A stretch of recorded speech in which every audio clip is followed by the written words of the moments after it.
Bonjour à tous, aujourd'hui je vais vous expliquer comment réaliser environ 50 macarons chocolat banane. Vous aurez le choix entre deux présentations de macarons, les macarons classiques et les macarons sucettes partiellement nappés de chocolat. Voici les grandes lignes de la recette du biscuit.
Je vais utiliser 3 bananes, 50 g de sucre et 40 g de beurre.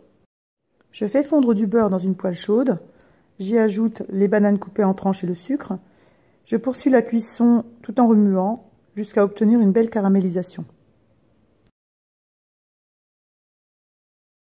Je vais écraser le résultat à la fourchette et réserver au frais. Pour la ganache au chocolat, vous pouvez la faire au bain-marie ou au micro-ondes. Je vais vous montrer comment je la réalise au micro-ondes. Je verse le chocolat, la crème liquide et le beurre dans un récipient en verre. Je vais avoir besoin de chauffer pendant 2 minutes 30 en tout au micro-ondes, en fractionnant en 3 fois. Après le deuxième passage au micro-ondes, je mélange bien à la cuillère en bois et je constate qu'il reste quelques grains de chocolat qui ne sont pas fondus. Je repasse donc 30 secondes au micro-ondes à nouveau.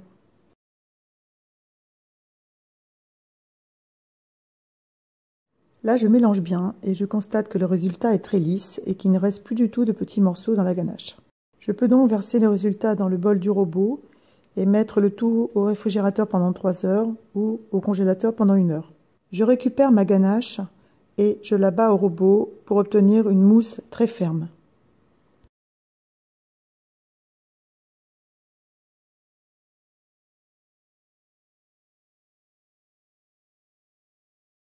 Je la verse dans une poche à douille et je forme des petits cercles de chocolat sur les macarons.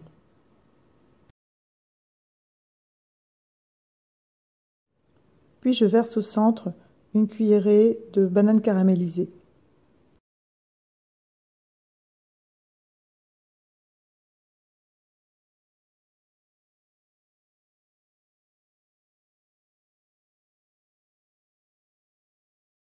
Pour faire les macarons sucettes, c'est un petit peu la même chose.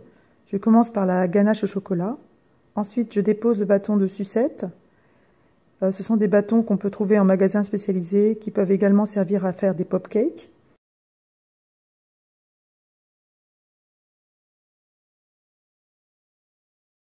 Je remets un peu de ganache à l'emplacement du bâton et je termine par les bananes caramélisées au centre.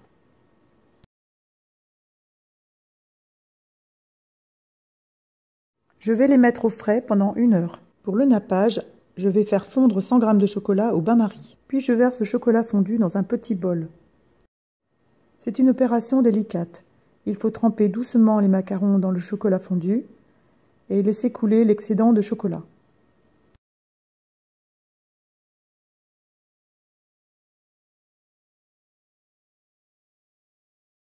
Je me sers d'un support de pop-cake pour reposer mes sucettes.